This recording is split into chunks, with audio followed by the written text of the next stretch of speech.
This is Halloween 2016, where I made a 17-foot tall Slenderman puppet that is leaning up against a house. So this is the beginning stages of the head, the interlocking pieces. You can see on the picture on the right where there's a hole. This is where it would slide onto the neck pipe, almost like a spine or vertebrae. It's a little light bulb shaped right now, but that was fixed later on down the road with a bow saw.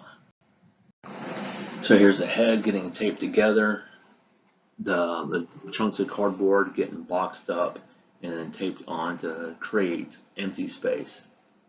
This helps provide support and less spray foam they have to use. So the more of this you can do, the better. So here's the head getting spray foamed. Use the foam like welding. Hit up all your connections and intersections and joints first to give them strength, and then you can go back and fill it in after that is dried. This is why you can see why I use the blocked off sections for empty space.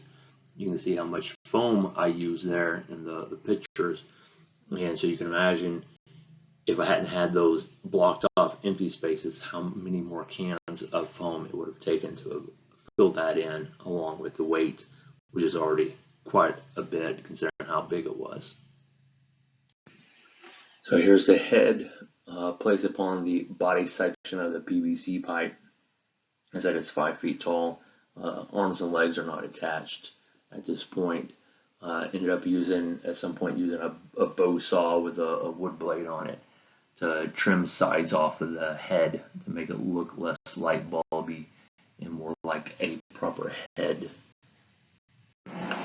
Here's a test fit for the head with the burlap covering and the arms. Ended up going with regular white material, and the arms ultimately got duct taped into place for security. So here's the head with the white material on it.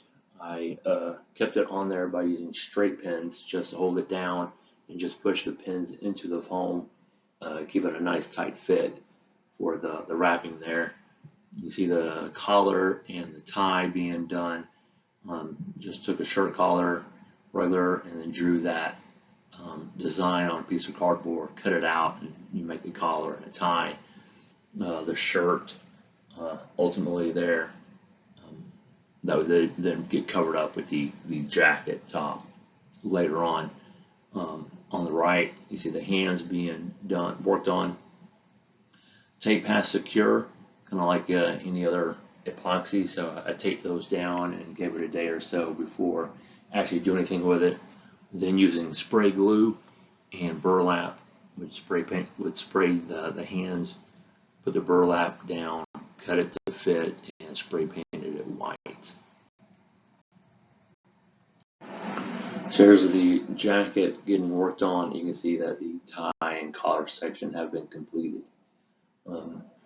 The jacket is just a long chunk of black material from the fabric store that I then safety pinned down the side to keep it in place. Cut it down the center there to open it up so you can see the collar and the tie. So that was again safety pinned. The sleeves and pants were also long sections of material that were then laid out on the dining room table and then taped longwise with duct tape and then left overnight to cure. Again, tape pass secure. Here is Slenderman in his upright position. This is a 3-person job, 1 person in the window and 2 people lifting him up from the ground. You can see where he hit his no feet with the box and tarps. This is a good project to work on, another learning experience.